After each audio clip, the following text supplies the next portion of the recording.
Hey everyone, it's Vince with C2 Overland. Today we're talking with Dane at Fox. Dane, I've got a 4Runner. It's got the stock shock. What's the deal with that? Tell me a little bit about it. So when you're driving down a 100-degree ambient temperature day, and then you've got that coming up at 130 degrees off the road, there's a lot of heat going on here. So by going to an aluminum-bodied shock, it's going to help dissipate that heat. Then as you go into more diameter, bigger is better in that sense. So the larger diameter shock, the more surface area it can dissipate, the more fluid it can carry in order to help cycle that heat out. And so when we look at an aluminum-bodied shock, inside of this shock is something called an internal floating piston.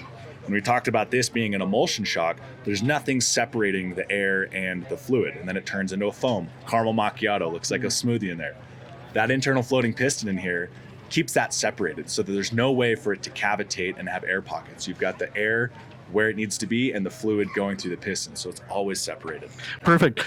So that you lead into a really great thought. So, what we were really hoping to do is get out on the trails, and we were looking at a Fox shock to be able to have the adjustability to handle, the highway speeds, not get too much craziness and the tilting, but also handle those washboards.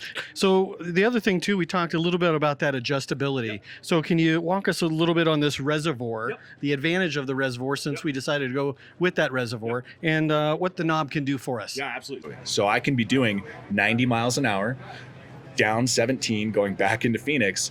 And if with my 4Runner, say you have gear in the back, you have 3 people as passengers. You have the dog, the cooler, the bumpers, the rooftop tent. It's a lot of sprung weight. It's a lot of weight on the chassis.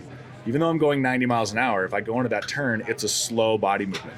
And if I feel like it's flopping really hard to the side, I can make a low speed compression adjustment, and I can add some stiffness to that to help control that body movement. And that's a low speed compression movement. A high speed compression movement is going down a dirt road with washboards. Again, I could go 5 miles an hour, I could go 50 miles an hour, but that shock is going very fast because that wheel is hitting all those bumps.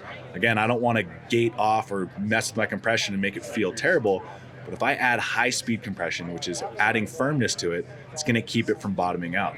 That really helps with the speed of the vehicle, but also the speed of that hit. So I can make those adjustments independently with these knobs and not negatively affect the way the vehicle's riding.